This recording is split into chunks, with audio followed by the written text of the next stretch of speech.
સુઈગામના બરવડા ગામે મંદિરના માટલામાંથી પાણી પીવા અને દર્શન કરવા જતા જાનથી મારી નાખવાનો પ્રયાસ અને ધાક ધમકી આપી.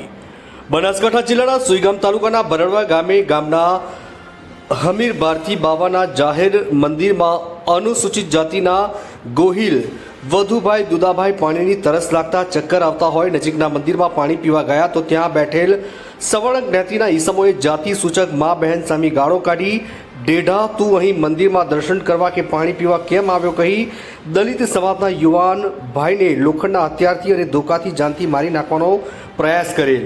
વધુભાઈએ બુમાબુમ કરતા લોકોએ જાનથી મારી નાખવાની ધમકી આપીને ભાગી ગયેલ.